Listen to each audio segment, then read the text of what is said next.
हाल ही में QS world university ranking 2026 का ऐलान किया जाता है और इस क्यूएस वर्ल्ड यूनिवर्सिटी रैंकिंग में कुल 100 कंट्रीज़ से आलमोस्ट 1500 यूनिवर्सिटीज़ को सेलेक्ट की जाती है और इनकी एक वर्ल्ड रैंकिंग की जाती है। 350 की जो initial QS world university ranking होती है, बहुत ही अफसोस के साथ कहना पड़ता है कि पाकिस्तान की कोई भी यूनिवर्सिटी इन 350 इस वर्ल्ड रैंकिंग में शामिल नहीं है। पाकिस्तान के बड़े बड़े यूनिवर्सिटीज़ जैसा कि नस्ट या लम्स पाकिस्तान के आला तालीमी इदारों में शुमार किए जाते हैं, लेकिन उनका 350 वर्ल्ड यूनिवर्सिटी रैंकिंग में शामिल न होना पाकिस्तान के तालीमी इदारे पर एक बहुत बड़ा सवालिया निशान है। तो कौन से ऐसे यूनिवर्सिटीज़ हैं जिन्होंने इस क्यूएस वर्ल्ड यूनिवर्सिटी रैंकिंग में टॉप की है और क्या क्राइटेरियाज जो क्यूएस, जो कि एक यूके बेस्ड रिसर्च सेंटर है जो कि वर्ल्ड वाइड इन यूनिवर्सिटीज़ को इवेलुएट करता है और इनकी एक रैंकिंग दुनिया भर को जारी करता है। जो क्यूएस वर्ल्ड यूनिवर्सिटी रैंकिंग है, इसने कुल 10 ऐसे क्राइटेरिया सेलेक्ट किए हैं जिसके बेसिस पे ये यूनिवर्सिटीज़ की रैंकिंग करता है। उन 10 क्राइटेरियाज में सबसे पहले है उनका एकेडमिक रिपुटेशन, कि वो एकेडमिकली कैसे है, उनका एक इन्वायरमेंट, उनका रिसर्च सेंटर्स, उनके लेबॉर्ट्रीज़, उनके पूरे कैंपस फैसिलिटीज़ से लेकर क्वालिटी एश्योरेंस तक जितने एक यूनिवर्सिटी में फैसिलिटीज़ है उन सब को मिला के इसको एक एकेडमिक रिपुटेशन का नाम दिया है। सेकंड, एम्प्लॉयर रिपुटेशन, कि एक यूनिवर्सिटी है वो एक ऑटोनोमस इदारा होता है, कि एक ऑटोनोमस इदारे में किस तरह के एम्प्लॉइज़ वहाँ पे काम करते हैं, किस तरह के प्रोफेसर्स, किस तरह के लेक्चरर्स उस इंस्टीट्यूट में काम करते हैं। इस बिना पर दूसरा criteria QS university world ranking ने अपने इस रैंकिंग क्राइटेरिया में रखा है। Third, faculty and student, faculty student को इसने अपने थर्ड उसमें क्राइटेरिया में रखा है जिसके बेसिस पे ये यूनिवर्सिटीज़ की रैंकिंग करता है। फोर्थ, साइटेशन पर फैकल्टी, अमूमन हमारे यूनिवर्सिटीज़ पाकिस्तान में हो वर्ल्ड वाइड एक रिसर्च का एक बहुत बड़ा नॉलेज जो आता है जो कि यूनिवर्सिटीज़ के थ्रू आता है, तो ये अब उस यूनिवर्सिटी के रैंकिंग में बहुत बड़ा किरदार अदा करता है कि किस तरह की साइटेशन, किस तरह की रिसर्च पब्लिकेशन उस पार्टिकुलर हायर एजुकेशन से आपको देखने को मिलती है। इंटरनेशनल फैकल्टी, यूँ तो इन हायर एजुकेशन किसी भी मुल्क के लिए तालीम, नई नॉलेज देने का एक इंस्टीट्यूट होता है, तो उस इंस्टीट्यूट में इंटरनेशनल फैकल्टी की कितनी वहाँ तक एक्सेस है और इंटरनेशनली एक स्टूडेंट को कितना ज़्यादा वहाँ पे फैसिलिटेट किया जाता है, ये उस अगर इस तरह की फैसिलिटेशन किसी यूनिवर्सिटी में होती है तो वो अपनी वर्ल्ड रैंकिंग में अपना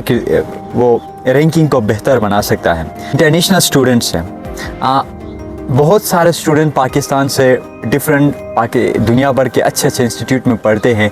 तो जब ये स्टूडेंट एक्सचेंज प्रोग्राम्स करवाए जाते हैं तो इसके पीछे ये रीज़न होते हैं कि वो अपनी रैंकिंग को बेहतर करना चाहते हैं, एक डाइवर्सिटी के इन्वायरमेंट को इंक्लूड करना चाहते हैं एक यूनिवर्सिटी के इन्वायरमेंट में। तो ये क्यूएस वर्ल्ड यूनिवर्सिटी रैंकिंग में जब ये इंटरनेशनल स्टूडेंट्स को डाला गया है तो इसका मकसद ये है कि एक डाइवर्स इन्वायरमेंट को प्रमोट किया जाए और एक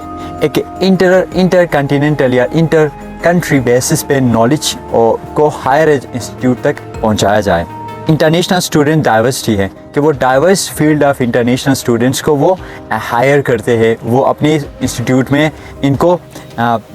एक हायर एजुकेशन से गुजारते हैं। देन इंटरनेशनल रिसर्च नेटवर्क, कि जब तक किसी यूनिवर्सिटी का इंटरनेशनली रिसर्च नेटवर्किंग न बनी हो तो वो एक साउंड रिसर्च किसी भी वर्ल्ड को नहीं दे सकती। एक साउंड रिसर्च देने के लिए एक मजबूत नेटवर्किंग की बहुत ज़रूरत है। And then the second last, employment outcomes, कि जो एम्प्लॉयमेंट एक यूनिवर्सिटी ने ऑटोनोमसली की है उसके आउटकम्स क्या है, इस बेसिस पे उस यूनिवर्सिटी को जाना जाता है। Then last but not the least, sustainability, कि एक यूनिवर्सिटी कितना ज़्यादा सस्टेनेबल है। अगर स्टार्टिंग में वो बहुत ज़्यादा इन्वेस्ट करती है एजुकेशन के फील्ड में, बहुत ज़्यादा एंटरप्रेन्योरशिप के फील्ड में इन्वेस्ट करती है, बट उसको वो सस्टेनेबली नहीं चला सकती, तो इट मीन्स कि वो अपने रैंकिंग, अपने जो आइडियाज़, जो नॉलेज उसने जनरेट की है उस पे वो नहीं चल सकती। तो इन 10 क्राइटेरियाज़ के बेस पे किसी भी यूनिवर्सिटी को इवेलुएट की जाती है और इसकी रैंकिंग की जाती है। तो ओवरऑल अगर मैं इसकी क्यूएस